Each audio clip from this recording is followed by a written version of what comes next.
Hi, Jen here.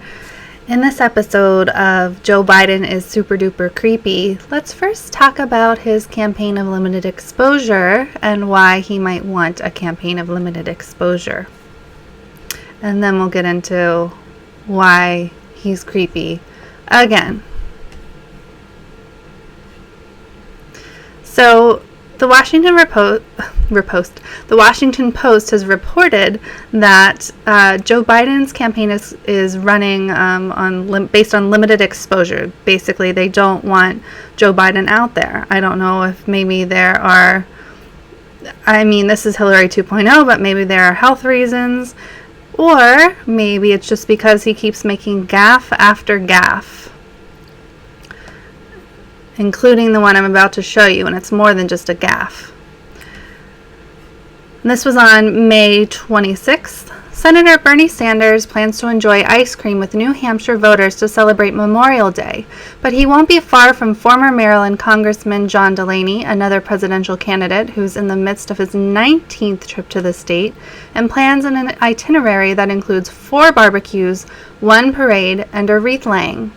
In Iowa, Senator Cory Booker is rolling through the cornfields in an RV, while Senator Kirsten Gillibrand unveils a family bill of rights and tours an ethanol plant. And here's former Vice President Joe Biden's agenda for the holiday weekend, according to his campaign. Joe Biden has no public events scheduled. Those 7 words are becoming familiar for the Biden team. Aside from a campaign swing right after announcing his candidacy, Biden has kept his head down while his rivals rush from state to state. Even when he has held public events, they have included only a handful of questions from voters or reporters. The light public schedule reflects the unique position of his campaign, advisors say. With near universal name recognition and high favorability ratings among Democrats, the former vice president does not need to introduce himself to voters like nearly every other candidate. As the leader in early polls, he can attract media attention without splashy events. But there are risks. Voters in early primary states, especially Iowa, with its caucus system that rewards on-the-ground organizing, want to see the candidates personally and often. And there is the danger that Biden's schedule could reinforce a word President Trump is already using to describe his candidacy: sleepy. Biden's campaign says that's not going to happen. I have zero worry that any voter will leave a Joe Biden event with doubts about his energy, said Kate Bedingfield, his deputy campaign manager. They're going to see it everywhere he goes. Biden spends 30 minutes to an hour greeting voters on a rope line after his public events, Bedingfield said. But after a short burst of activity in the early primary states, his schedule the past 2 weeks or so has mostly involved fundraisers, which, while publicly announced and attended by a pool reporter, are far different from open campaign events. It's not clear how long Biden can continue to limit his public exposure in this way. The first Democratic debate is June 26th and 27th, and Biden will share the stage with 9 rivals and a moderator, each eager to press him on his positions and record.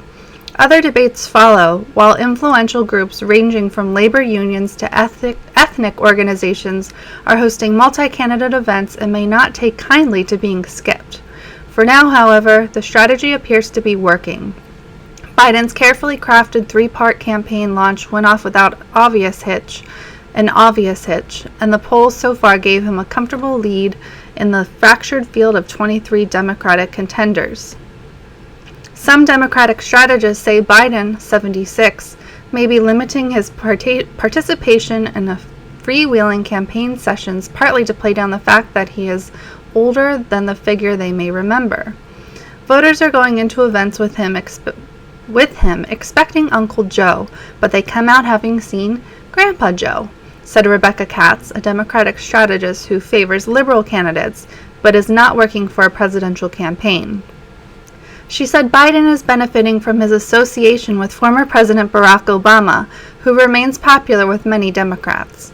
The more people see him live in 2019, the more they realize he might not be the guy they remember from 2008, Katz said. Sorry for bumping on these words here. Since entering the race 4 weeks ago, Biden has held 11 public events, according to his campaign.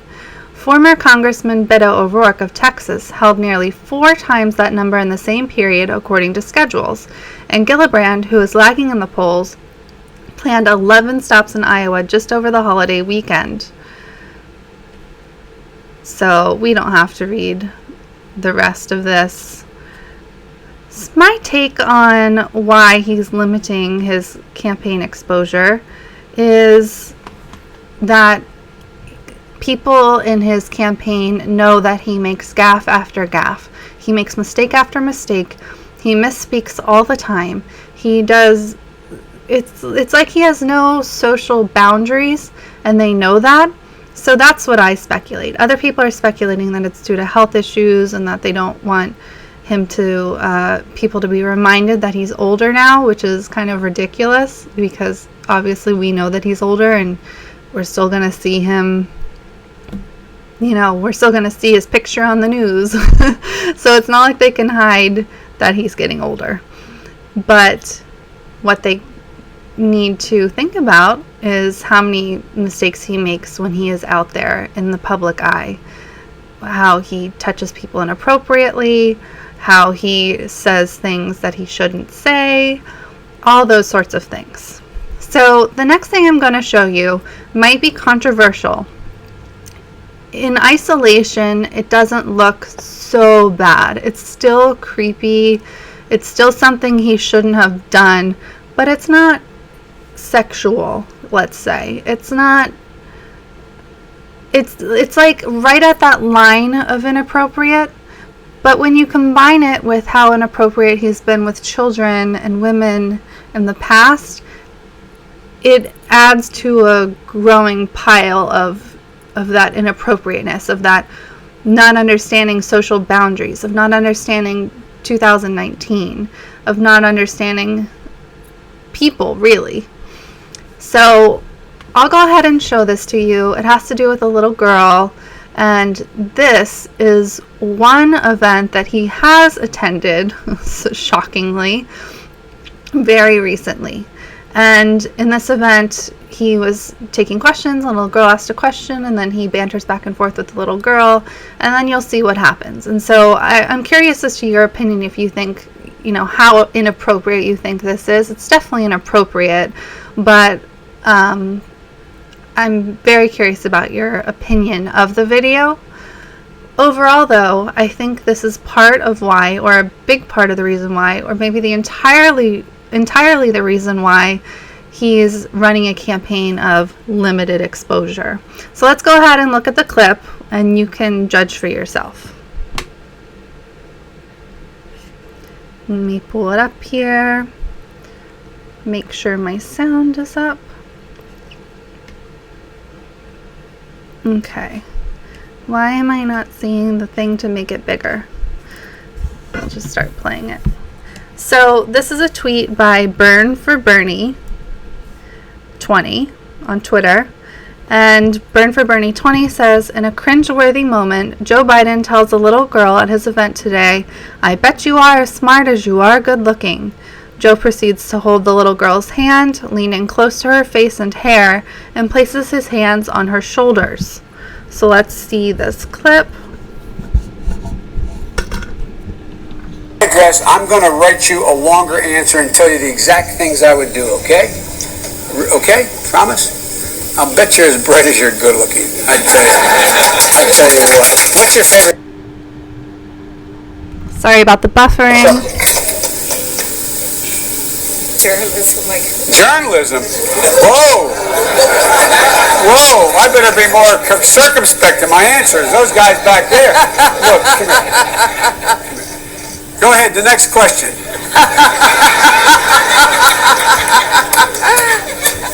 I love it. Okay, over here. Washington Post, New York Times, all these guys. You ought to go back and talk to them, okay? All right? And by the way, that's one of the things that's a dangerous idea. As these guys will tell you, I'm not always their favorite subject. But the truth of the matter is, the reason we are who we are is called a free press. Continue to denigrate.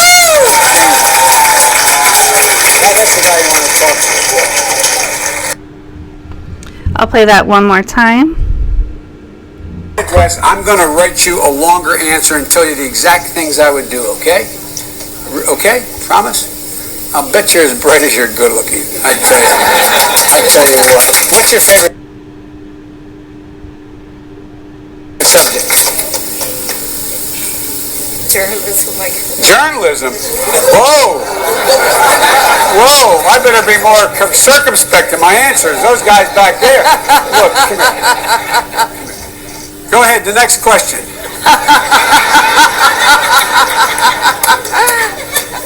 I love it. Okay, over here.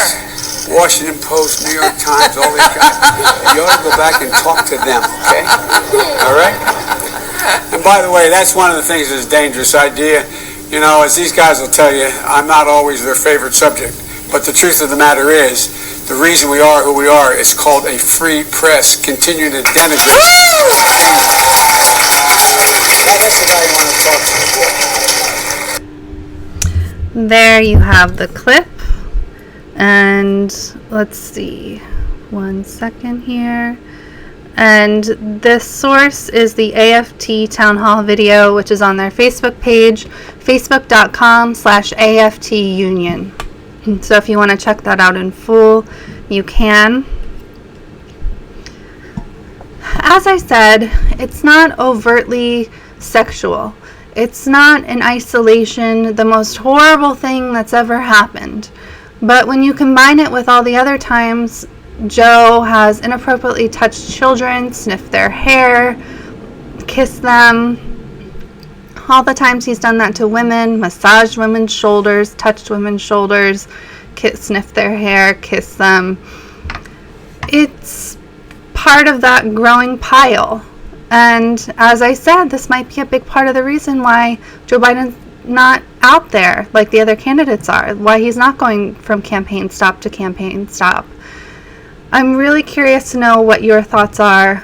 I think this is just gross. I don't know how uncomfortable that little girl was, but I think she had to have been fairly uncomfortable at the very least, or at least embarrassed or whatever. She's a little girl. Who, by the way, is awesome, saying that your favorite subject is journalism. But I digress. She wasn't like smiling and laughing. She was kind of giggling uncomfortably in my estimation. But again, I'm curious about your thoughts. Joe Biden simply doesn't get it. The fact that he keeps doing this and keeps doing this shows that he doesn't get it. So add your thoughts in the comments. Like this video. There's a thumbs up sign. Like it right below my head. It helps more people see it. And please help us continue to do journalism by becoming a sustaining member at statuscoup.com/join. And again, add your thoughts and comments. I'll respond to them below, because this one is a very interesting case to me, and Joe Biden in general is an interesting case to me because he obviously can't be out in public, and that's probably why his campaign is keeping him from being in public, or away from being out in public. But you just know this kind of thing's going to happen again, and that's extremely problematic for someone who's running for president. I doubt this will be made news elsewhere, because the corporate media just doesn't get it. He was talking directly to the press. Will they report on this? That he was touching this little girl, holding her hand, touching her shoulders? I don't know. I doubt it. Anyway, this has been Jen, and I'll catch you on the next video. Bye!